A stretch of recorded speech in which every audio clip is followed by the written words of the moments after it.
science chapter 5 মূলসমূহের পর্যায়গত শ্রেণী বিভাজন থেকে একটা কোয়েশ্চেন হর কিতা a, b,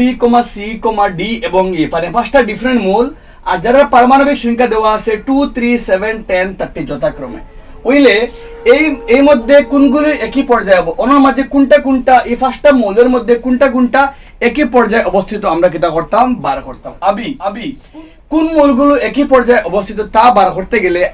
আমরা জানি আমরা আধুনিক তালিকার মধ্যে 60টি কিতা আছে পর্যায় আছে 60টি পর্যায়ের মধ্যে কোন মূল কোন পর্যায়ে আছে তা বার করতে গেলে সবার আগে আমরা যে ভিন্ন মূল আছে তার পারমাণবিক তারা ইলেকট্রনীয় বিন্যাস জানতে লাগবে ইলেকট্রনীয় বিন্যাস জানতে পারলে তুমি যে কোনো মূল কোন পর্যায়ে অটোমেটিক বার করতে পারবে মনে করো প্রথম মূল এ তার সংখ্যা পারমাণবিক সংখ্যা দেওয়া আছে 2 তার বিন্যাস হইব গিয়ে 2 পরেরটা হইল গিয়ে বি তার পারমাণবিক সংখ্যা দেওয়া আছে 3 তার ইলেকট্রনের বিন্যাস হইব গিয়ে 2,1 পরেরটা হইল গিয়ে সি আর সির পারমাণবিক সংখ্যা 7 তার ইলেকট্রনের বিন্যাস হইব গিয়ে 2,5 পরে হইল গিয়ে ডি ডির পারমাণবিক সংখ্যা হইল গিয়ে 10 দ্যাট মিন্স তার ইলেকট্রনের বিন্যাস হইব গিয়ে 2,8 পরেরটা হইল গিয়ে ই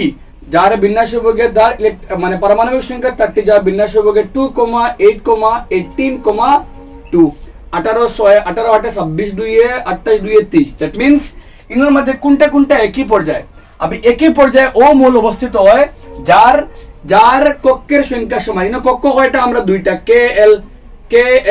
KL দ্যাট মিন্স ও তিনটা মূলের ক্ষেত্রে কক্ষের সংখ্যা পরস্পর কিতা সমান আছে আর সুতরাং এই তিনটা মূল একই পর্যায়ে অবস্থিত তাই আমরা শুদ্ধ আনসারে বলি অপশন নাম্বার আমরা বি কারেক্ট BCD ও তিনটা মূল একই পর্যায়ের মধ্যে আছে যদি তোমার একটা ভালো লাগে তে আমি সায়েন্স চ্যাপ্টার নাম্বার 5 থেকে টোটাল 50টা ইম্পর্টেন্ট MCQ লইয়ে একটা ভিডিও বানাই দিয়েছি যেগুলো তুমি নিচে ক্লিক করলে দেখতে পারবা